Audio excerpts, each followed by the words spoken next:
Horizonte del montaje. Montażni Cualquier horizont. pieza bien montada tiene el mismo valor, tanto si es un reportaje de bodas como un largometraje de 3 horas. Hi va haver una època, en el passat, en què es diferenciava entre muntadors de cinema, muntadors de televisió, però això ha canviat. Avui, en l'època de les plataformes, estic parlant en el mes de desembre del 2025, les coses són molt diferents.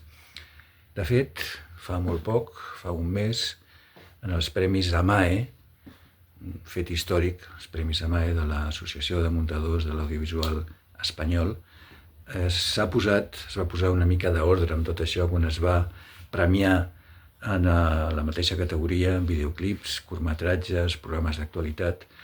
Obvi que el premi més important era pel llargmetratge i està bé que, pel muntatge de llargmetratge, està bé que això sigui així perquè convé que la gent continuï anant al cine, que no es perdi el màxim goig compartit de veure una peça en una sala gran, de pantalla gran, no?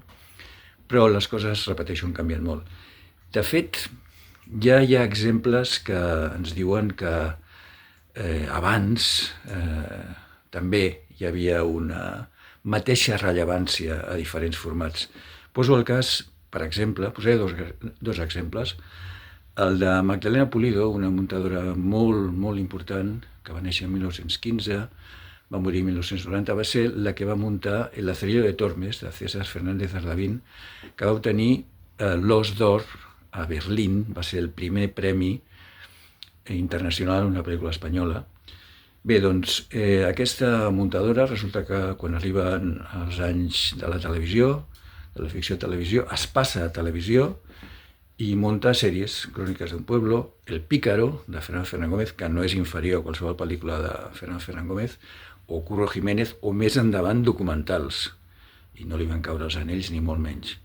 O el gran Iván Aledo, l'activista, poeta del muntatge, tot una figura que, amb 2 Goyes, muntador de Julio Medem, entre molts altres, doncs ell sempre deia que les seves peces predilectes eren un documental, El encargo del cazador, que va fer per televisió, dirigit per Joaquim Jordà, sobre Jacinto Esteve Griwi, i un curtmetratge d'Álvaro Fernández Armero que es va dir El Columpio, esplèndid.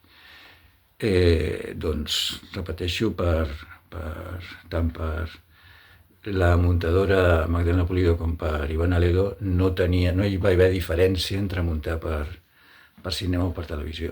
Avui hauríem d'anar més lluny i l'horitzó ja s'està marcant i considerar que té la mateixa importància muntar un reportatge de bodes o un producte híbrid, sigui el que sigui, que muntar un llargmetratge o una sèrie de llargmetratges per televisió o per cinema. Aquest és l'horitzó que hauríem de desitjar. A közgyűlés horizontja. Joan Marimón, a MAK. 2025. december.